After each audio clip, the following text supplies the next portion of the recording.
All right, hey guys, OFD checking in here, and today we have a couple of really cool watches from York and Front Watches. These watches come to me by way of Chris from Marshall Time channel. I'll leave a link to his channel down below in the description. But a couple of really nice field style watches here. And what's really cool is we have both dial versions, the white and the black dial version, both with contrasting straps. And I think it's a really nice setup to have these both on the channel. So nice setup here. These watches do come with this leather, genuine leather watch roll, and in a nice cardboard box. Nothing fancy there going on, but the watches are very well put together. Price on these is what I understand is USD $4.99. This is a Canadian company, so I'm not sure of the Canadian conversion on that, but you guys can probably check that out online. So let's get these up here in front of the camera and take a closer look. So, all right, guys, like I said, both versions of the dial colorways, very nicely done here on these watches. Let's get the specs out of the way. Now, the case size on these watches is 38 millimeters from side to side, not including the crowns, of course. North to south on the case, you have 44 millimeters. 12 millimeters of thickness is what I measure with my calipers, 20 millimeter lug openings. And so very nice sizing on the watch. Stick around towards the end and I will get these watches on my 7-inch wrist here. So I'll go ahead and set the white dial down and we'll take a look at the black dial straight up front. Now it is a sapphire crystal on this watch. Box sapphire is what they're describing that as. As you can see from the side there, very nicely done. And they do have AR coating on the inside. Not quite sure how many layers of that there are.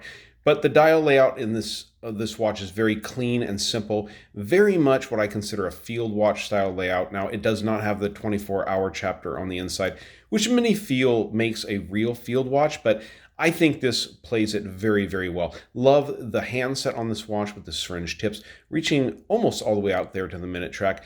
Nice seconds hand here, as you can see. It is definitely reaching all the way out there to the seconds track with a bright red tip on it that is going to make it very easy to read. The indices on this watch are all applied. Bring it up here a little closer so you can see that.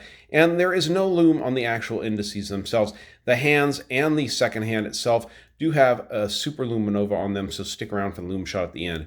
But it is very nice with this bright, polished applied indices on the watch. It makes it very easy to read in bright light situations. The case on the watch is very nicely done, as you guys can see here. Brushing on the tops of the lugs. The lugs are pierced, as you can see, for easy strap changes.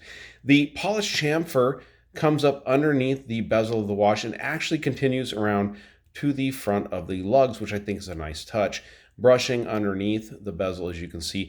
Polished fixed bezel on the watch, very nicely done. And you do have a 6 millimeter crown on this watch with the York and front logo. Again, the pierced lugs, affording for quick strap changes. Now, this strap on the watch, this is one thing I might complain about a little bit. To me, feels like a PU leather, which is basically a ground up and reconstituted leather. Nothing wrong with that. You're truly recycling every bit of leather, but they do not have any genuine leather logos here on this strap or anything like that.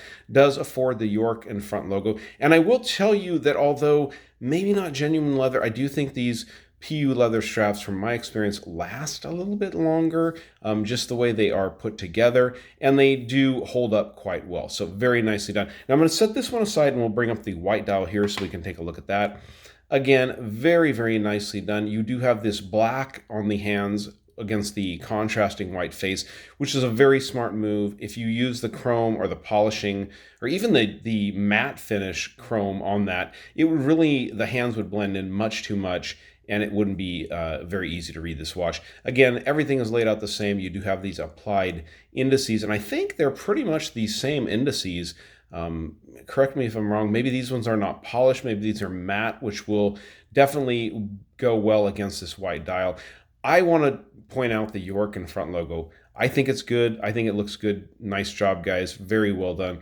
Again, down there at the 6 o'clock, just below that, you can see Swiss made. These are both running the Solita the STP 111 movement, not a Solita movement, but it is a Swiss made movement. Again, a copy of the ETA movements that are becoming hard to find because the Swatch Group has limited access or pretty much shut off access to those. But this is a up and coming movement. I think we'll start seeing more of this STP 111 movement in watches as we move forward. It's 26 joules and 44 hours of power reserve, so a little bit of an advantage over some of those ETA movements that are running between 38 and 40 hours of power reserve. With 44, you get a little bit more out of that, close to that full 2-day range. which is nice. Looking at the case back on this watch, which we did not do on the other, you guys can see the York in front there, the Burrard. These are all limited to 300, and I'm not sure if that's in each colorway, but you can see this one is number 49 of 300, and I do believe the other dial was number 11 of 300. So very nicely put together watches, guys. Let's go ahead and pause it, get one of these watches on my 7-inch wrist, maybe both, so you can check them out, and then stick around for that Loom shot. All right, so here, starting off the black dial model on this brown strap. It looks really, really nice. The buckle on the strap, if I did not show you guys earlier, is signed, as is the 6mm crown, excuse me, on the watch. Very nice looking timepiece. And, I've been wearing my 41mm Tudor Black Bay, which doesn't feel like a huge watch when I wear it, but in comparison, it does look big next to this 38mm watch. And I have to admit, I like this 38mm size on my 7-inch wrist. It really fits well and looks very good. The curvature on these lugs is perfect. And I really like the way this watch is put together. Let's try the white dial, see how that looks, and then let's check out the Loom.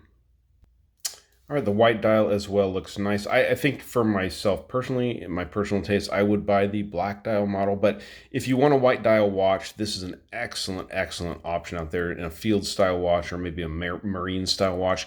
Very well put together, and I love what these guys out of Canada are doing. So let's dim the lights and check out the Loom on these watches. All right, let's go ahead and light these ones up with the flashlight here. And again, there's only Loom on the hands of these watches, nothing on the indices, so you're not going to get any Loom out of those. But Swiss Super Luminova is being used. Actually, there is this little pip out here. I did not know that.